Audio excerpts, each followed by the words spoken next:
Back to the channels, guys. I figured this is a decent time. I finally got a day off. I can give a slight update on life and projects. I'm still working pretty much 7 days a week. I'm probably going to do that till the end of this year, and hopefully that's the end of that. But it's been a long road doing that, but it's gotten very far for me and my family. So it's been well worth it. Memorial Day, so I finally got a day off. Finally got the Dakota in the garage. Well, also have a garage. Well, I guess I'll show you that. And then we'll get into what I need to do to the Dakota. Because I went so far down this road trying to use their mounts, and now I think I'm going to change some stuff. So we'll get into that in a second. Well, I bought that land and started working it, and then life changed a bit. So started working, got some things paid off, and me and my wife bought this house with this garage. Got plenty of room, road's way down there. I'm sure the neighbors are going to love my car collection. 240 sitting back there. So got a decent sized garage. House is up there, 5 acres. Finally have a garage of my own. We got the house in January. I just haven't really had the time to do much. So my toolbox is still exploded everywhere because I still need to haul the main part of the toolbox here. It holds all the drawers. But I got to keep this lift that was here, semi-useful, not the best, but it works. Bought that saw, haven't used it. No, I did use it once. I got my MIG welder, my TIG welders there. I haven't set all that stuff up.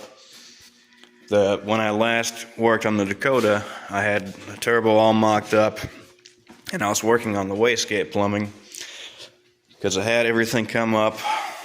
Both manifolds on. I had the turbo sitting here. I was working out the downpipe and the wastegate. I got a straight gate that kind of hide in here and get away from the tire. But my problem was I couldn't put the control arm on because of manifold. And I don't want to chop this up. It's already so close. It's not like I'm going to get that much more room. So I was going to use a different control arm, which was going to mess with geometry. And I figured, whatever, I'll give it a swing. But now that it's been sitting forever and I finally got a place to work inside, I don't have to rush. I can just come home and piddle with it. I did all this because of the brake booster. The Holly mounts engine dropped in. I had to drop it down like I wanted to get the angle out of it because it was sitting at like 9 degrees downhill, and maybe something's wrong with my truck.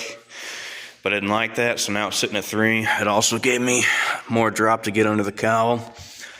And it still doesn't fit under the hood. I'll have to notch the hood some more. It's got that Hemi scoop, so it won't take too much. It hits right here, where I've still got plenty of depth in my hood scoop. So I can cut this crap out. Then the hood will close again, hopefully.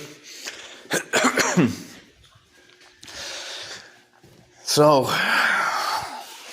control arm hits. Well, if I look over here, I've got plenty of room to control arm. I've got about an inch and a quarter to the steering shaft. Not that it needs to be that close, but I can't really get that much smaller of a brake booster. Jeep Grand Cherokee, this is a 9 3/4. Jeep Grand Cherokee is 8 5/8. So I'll gain a little room. But half an inch really doesn't do much. Half an inch doesn't fix this. So I want to move it a full inch, or 3/4 to 1 inch. Enough that control arm has room to go on there, and then not just cook the bushing. And it's still going to be close. Moving it over also helps with this, the lower radiator hose. Moving it also helps with the starter, where I notched it. The more it scoots over, because the cross member comes down like this, so the more it goes that way, the more room I have. So there's enough things that kind of say I just need to move it over. Also, I can notch more crap out. I can get a downpipe down there, but the more I go that way, the more room I have for the downpipe. The engine in the Dakota, always, they sit over pretty far. This is my center line of the truck. And the engine's pretty far over there. So, What I've elected to do is go to hydroboost for the brakes. I don't want manual. I'd rather it be easy to drive rather than have to push the brakes that hard. Hydroboost probably comes out to here. It's much tighter packaging. So I'm going to get rid of all the ABS crap. I'm going to get the brake booster out of there. I guess I'm going to get the master cylinder out of there. And then I got to get this thing picked back up on jack stands, get the transmission back out, because I can't put it together as an assembly. It won't fit. The oil pan hits the cross member before the transmission can get through there. And maybe it's been a while. Maybe it does and I'm forgetting something. But I think that, yeah, I couldn't go up high enough without the oil pan hitting the cross member to get it pitched, even with the intake off. Probably because of the brake booster and everything else. Yeah, I don't remember. It's been a while. So I gotta drop the transmission, which sucks because I already got my shifter in. It's fine. It's just part of it. Shifter worked out good.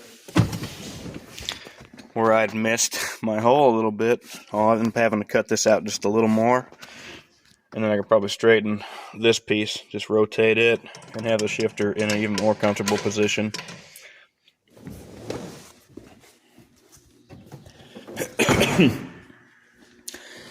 But all those things should help.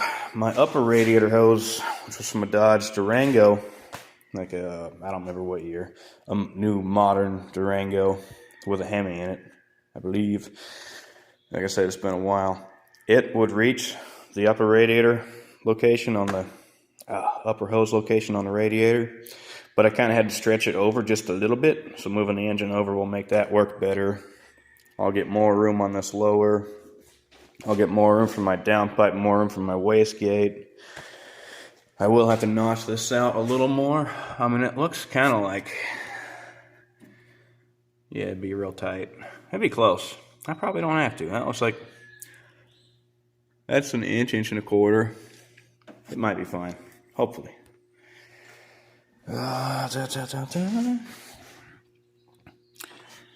Fuel rail fits. It doesn't have a hole for these short injectors. That just lines up. So I'll have to figure that out. Oh, that's cool. You can see the lights strobing, but they're not. Oh, there it is. Oh, blinky. So I'm not going to record this. I don't have all my stuff here and set up, and I don't know how much time I'm really going to have. I had one guy reach out to see if I was okay through the emails, so I figured this was about time. I'm not dead. I'm still here. Just really busy. So I'm not going to record this. I'm just going to get to it. I'm going to get the ABS out of there, master cylinder, brake booster, drop the trans, pull the engine back out. I wish I'd made that decision early on, because then I wouldn't have cut the engine mounts on the frame. I wouldn't have messed with them. I would have just re-engineered the actual mounting brackets themselves that bolt to the engine, the actual engine mounts.